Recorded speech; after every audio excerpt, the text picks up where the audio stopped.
when you see something you don't want and therefore emit a clear vibration of what you would prefer, your inner being knows that preference and immediately becomes it and stands as a vibrational beacon, better said signal, for you to tune to. So that part could be easier for you than you are letting it be, for this reason. As you emit these vibrations of desires or of any thought that you are thinking, there is a response to that vibration that is a request. Even if it's something you don't want, it is still a request, because you get what you think about whether you want it or not. So you are requesting it even if you don't want it. When you shout no, that's a request. No, I do not want that.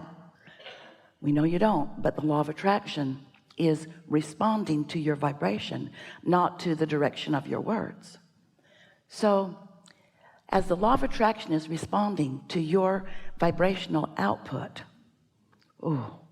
that's what makes everything come together in the way that it does. That's what calls the cooperative components to each and every signal that is uttered.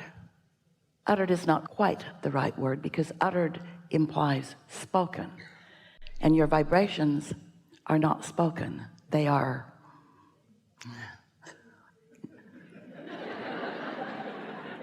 it's not uttered, it's radiated, oozed. No, that's not quite right. They just happen, all right? Your vibrational frequency radiates from you like rockets, and the law of attraction responds to it. Now, the reason that we are wanting you to contemplate the law of attraction in this early statements here today is because we want to point out to you that there's you, here you are, you're magnificent in these bodies, and there's the you from which you have come that still remains, that some humans call your soul, some call it source, some even call it God. We call it your inner being. It's that inner part of you that remains at the same time that you're here in this physical body. So now let's talk about the law of attraction in response to all of that. So here's this pure positive energy from whence you have come. This pure energy that is love, that is knowing, that is stability and confidence, that is pure positive energy, in that no resistance that you could discern from your physical environment. In other words, it's a purity. It is a pure, non-diluted, non-contrasted, not slowed down in any way, therefore powerful vibration. This is the energy that creates worlds. And that's who that part of you is. So that larger part of you, now contemplate the law of attraction responding to that larger part of you. Feel for just a moment, try to contemplate what that means in terms of your expansion, in terms of your blessedness, in terms of your power to become. So here's this law of attraction responding to this non-physical energy of you, calling all cooperative components to your desires, not to the trouble that caused you to want it, only to the desires. So what's being summoned on your behalf to that larger part of you is all that you are asking for. The freedom and the clarity and the abundance and the wellness, everything that you are asking for is being summoned on your behalf to that larger non-physical part of you. All cooperative components gathered. Sometimes you catch a glimpse of it and you stand in amazement at the perfection and the bigness and the wholeness of what's happening on your behalf. The question that this forum wants to ask of you and answer, to the degree that you can let it in: how cooperative are you in your componentness? Are you a cooperative component, or do you stand as a vibrational holdout, defending where you stand in your defiance of well-being? Of course I want more money if I could only get more money. Everyone wants more money. Don't be stupid about that. Of course everyone wants more money. I want more money. But where is the money? Money just does not come to me. Money has not been coming to me. There is no money. And we say, that's the way you hold yourself in vibrational defiance of the money that's being called. The cooperative components are being gathered. Are you one? Not right then. It's all right. We like your eagerness of life. Oh, it's not telling you that. He's just saying be respectful of those around you. Well, you know what? You can say anything you want here in this room. And he can too. So if he tells you to be quiet, he can do that too. Isn't it nice that we are all here together? In this room, no one will throw you out. There will just be a lot of people that want to.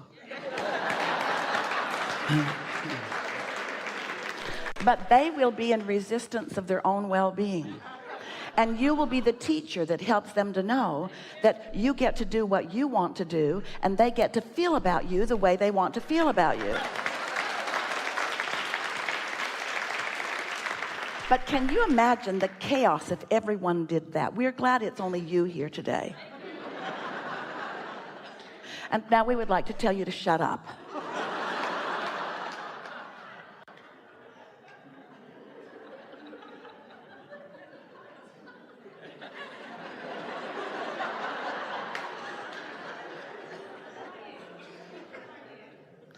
It's all right. It's all right. So as we're playing together here today, it's our desire that we can help you to feel the pure essence of your well-being. We want you to find that feeling place that allows into your experience what you want. It was a wonderful experience for her. She was standing with a group of a lot of people to board an airplane in Barcelona the other day. And she had a first-class ticket and was standing in that queue ready to get on. And the gate agent was calling for anyone who needed extra time to board. And so quite a trail of people were doing that. And so on they were going and on they were going, and the boarding had been delayed, and so everyone had been standing in the area, hundreds of people, it was a big aircraft, for quite a while. And as this stream of people were boarding, there was a woman standing a few people behind Esther, and she was annoyed at all of the people who were getting on the airplane ahead of her, even though she'd paid a lot for her first-class ticket and her priority boarding. She was like you in that she was uttering it out loud. She felt the injustice of it, and she was saying out loud, really loud, like you. She was saying, why are they getting on early? I don't see a wheelchair. I don't see a crutch. I don't see a cane. I'm 75 years old, she said, and I'm not boarding early. Why is she boarding early? Well, what's wrong with that one? And Esther didn't know if there was anyone with her, but if they were with her, they weren't letting it be known. So she's spewing her discontent. It was a hurricane of discontent. And then as they're walking down the jetway, she's walking behind Esther, a few people, and she's still spewing her discontent. She's looking for someone to agree with her, and no one would even look in her direction.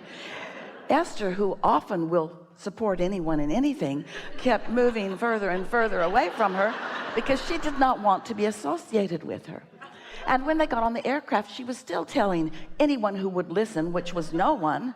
Even the flight attendants who she thought were paid to listen to her were not really listening to her. In other words, she was having a hard time. And Esther sat in her seat and thought, this is the best example I've ever seen of what Abraham is talking about, of when we are spewing this hurricane of protest and discontent, how it affects those around us in a very visual way. But this is the way the entire universe works, because when you want something but are protesting the absence of it, instead of getting what you want, you get more of the absence of what you want. It was such a good demonstration of how it all works.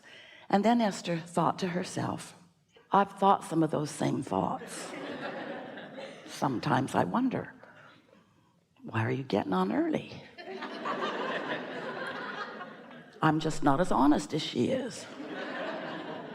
I'm just more concerned about what other people think about me, which is not necessarily a good thing, is it? Uh-oh, we stirred you up, didn't we? So whether you're saying it out loud or whether you're just thinking it, you're emitting a vibration about it. And the vibration of protest that you emit is in the way of you letting in the very thing that you've asked for. And that's why the protest feels like negative emotion. Because when you feel negative emotion, it means that the larger part of you is summoning on your behalf something that your protest is not letting in. And it doesn't matter if it's a protest that's verbal and out loud, or if it's just a protest you're feeling. When you feel taken advantage of, or when you feel unappreciated, when you feel sorry for yourself, even if you have recent and valid evidence to feel that way, you still perpetuate a vibrational frequency that messes up, that gets in the way of, that hinders the well-being that is being summoned on your behalf. And that's what we mean by you not being a cooperative component to your own desires, to your own well-being, to the summoning that's been summoned, being continually summoned on your behalf. Do you know that when you want something, that desire is a calling, a constant calling? And if you wanted to feel good, you'd line up with it rather than stand in protest of it. And do you know what causes you to stand in protest of it? What causes you to stand in protest of it is your awareness of what is, what's already manifested, because you're always going to be in a state of asking for more. And if you've asked for more, then there's always something on the way. And if there's something on the way, then that means in terms of your physical manifestation, it hasn't arrived yet. And if you're standing in awareness of what hasn't arrived yet, then you're in the way of its arrival. You're slowing it down, and that's why you feel impatient. That's why you feel protest. That's why you feel that something's gone wrong. In fact, the very negative emotion that you feel is the strongest evidence that you have that something is coming to you that you've asked for. And at the same time, you're not letting it come. Why? Why aren't you letting it come? And the answer is because you've been not letting it come for so long. And why is that? Because you are so enamored with the manifestations that surround you, because you mistakenly think that that's who you are and that is life, or that that's all there is to life, when what is manifested is old news. Because what's active and what's becoming and what's now and what is your current point of attraction is happening over here in your vibrational reality. Your vortex is where it is. Your vortex is calling everything to that point, and you want to do everything in your power to be one of the cooperative components that gets to that point too. You don't want to be the vibrational holdout. You don't want to be the one who's so sure of how much money you've got in the bank that you don't let any more in. You're so sure of this is who you are, and this is what your plight is, and this is how it is for you. This is your life experience. You're so enamored with your life experience, and we don't mean enamored because you love every bit of it, and we get it, because you like to see and hear and smell and taste and touch. You like these physical manifestations, and well, you should. You're out here on the leading edge of creation where all of that is visual and tangible and touchable and feelable and smellable and seeable and hearable. We get that. We like it too, but you can't be so interested in what you can do with your physical senses that you forget the most important sense of all. Don't forget to leave a positive message and subscribe.